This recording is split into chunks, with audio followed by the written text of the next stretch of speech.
Hello everyone. If you are walking on eggshells around your high schooler right now, you aren't alone. The tension in the house is palpable. You ask a simple question, and if you get an answer, it may be a one-word answer. You see the cursor blinking on a blank Google Doc and your heart rate spikes. So you ask the question that every parent asks. How are your applications going? I need you to cross that question off your list today. Stop asking. And you would say, really? Very critical time? If I don't follow up then? If they don't complete then? I'm asking you to do that because I'm going to let you in on a secret that changes everything. The application is not the story your child is. And when we focus on the timeline, the portal update, or chasing that one perfect draft, we miss the point. Worse, we push our kids further away from the exact clarity they need to stand out. So today we are going to flip the script. We are going to talk about the one conversation you need to have before the applications start. If you have already started working on your applications, it's not late. You can still have this conversation. This will move you away from being your child's project manager to being their believer. So let's get into it. First things first, why current conversations are failed and what does a status update conversation usually sound like to them? It happens in the car, over dinner. It sounds like, have you finished your Common App essay? Or are your IB predicted grades where they need to be? Or the most class, your brother had a leadership role. By this time, why are you not pushing yourself enough?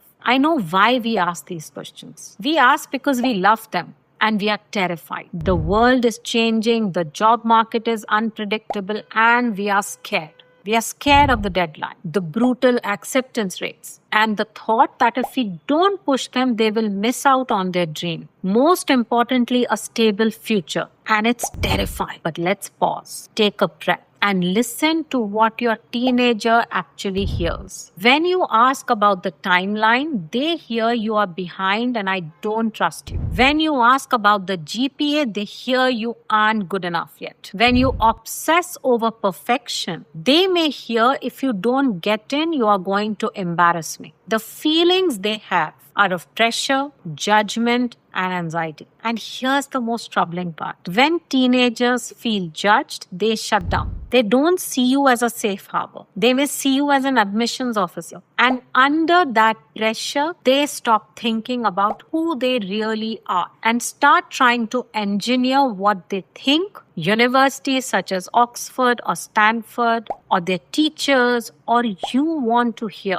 I recently had a parent tell me she just says fine to everything I offer. I offer to help her with her essays and she locks her door. To a stressed 17-year-old, do you need help may not sound like support. It may sound like I don't think you can do this on your own. We have to stop interrogating and have to start listening. How do you change your conversation so they hear what you want them to hear? There's nothing getting lost in translation. Let's get really specific because I know our intentions are good and we love our children and want the best for them. So let's look at 3 common phrases. What you mean, what your child hears, and how to reframe them. Have you started your essays yet? What you mean, I want to make sure you are on track so you aren't pulling all-nighters in December. What they hear, I'm going to nag you because you have terrible time management. How do you reframe this? This whole process is a lot. Forget the word count for a second.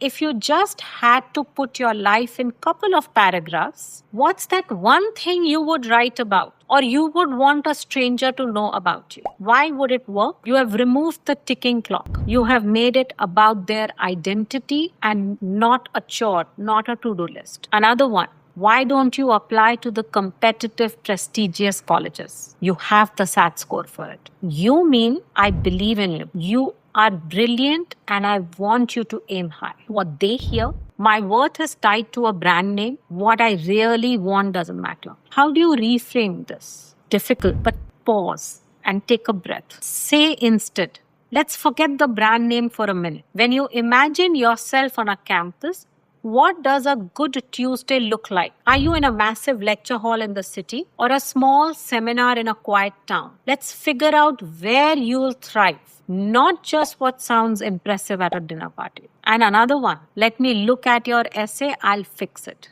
What you mean, I have the experience. Let me polish it. Let me help you put your best foot forward. What they hear instead is, my writing is bad, my voice isn't smart enough. How do you reframe it? If you ever want a second pair of eyes, I'm here. But honestly, my job is only to tell you if it sounds like you. If it's authentically you, because that authenticity is what admissions officers want. Reframing what you are saying the way your teenager interprets is extremely important. When you shift your language, you become a grounding force instead of a source of panic.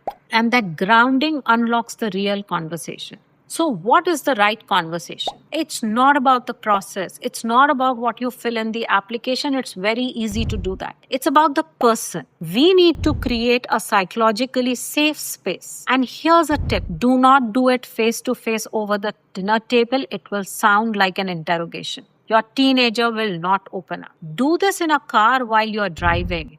Do it when you go for a walk. Do it when you both are out participating in an activity that your child really enjoys. Start with something like this. What is a moment in your life you're most proud of that nobody else even knows about? And then wait. Let the silence hang there. Or ask, if you didn't have to worry about making money or looking prestigious, what problem in the world would you actually want to solve?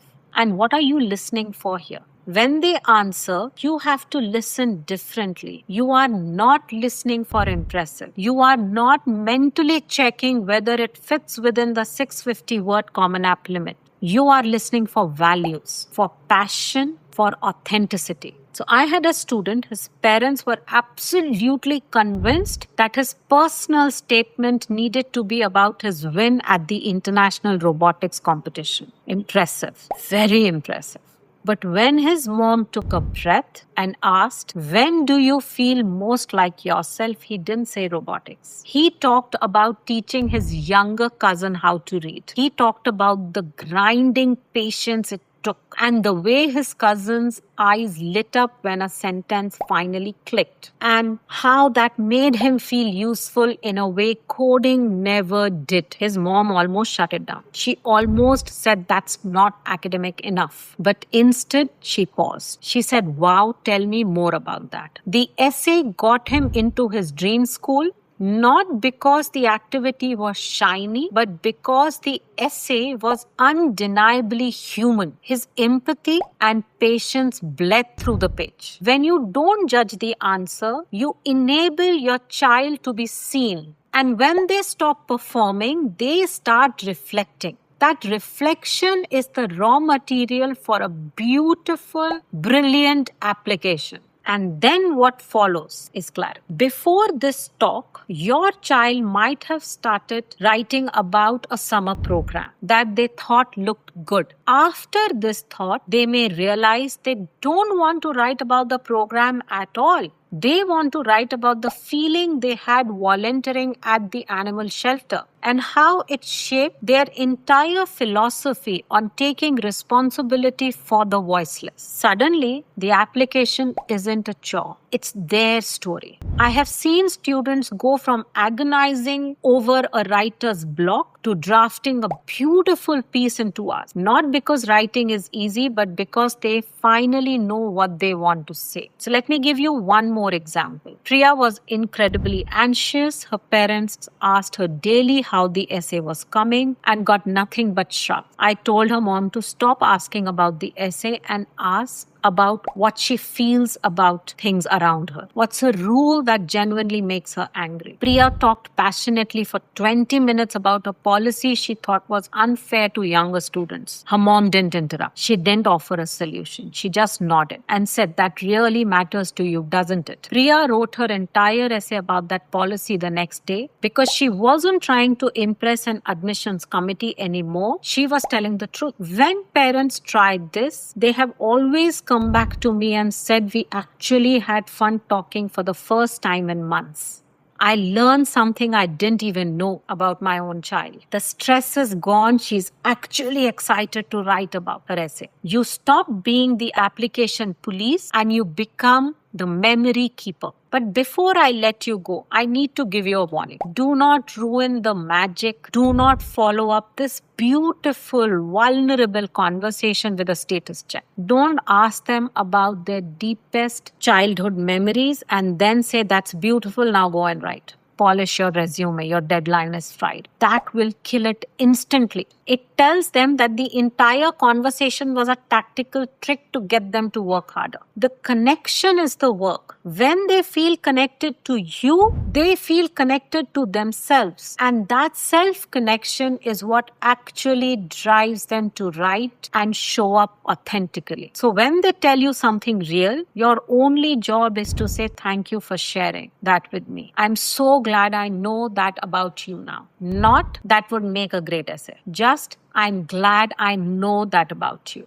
That is the whole magic trick. The global college admissions process is brutal, it's complex, and it's competitive. But it's not a test of your parenting. It's a transition for your child. The best gift you can give them right now isn't a perfect application strategy. It's the unshakable confidence that comes from knowing their family values and you knowing who they are, not just where they get in. So here's my challenge to you this week. Don't open your email. Don't check the portal. Go for a drive and have this conversation. Ask about the person, not the paper. Then come back to the comments and tell me what you learned. I promise you it shifts the entire energy in your house. Remember, the application is easy. It's just a box. Your child is the gift. And let's make sure that they know that. All the best.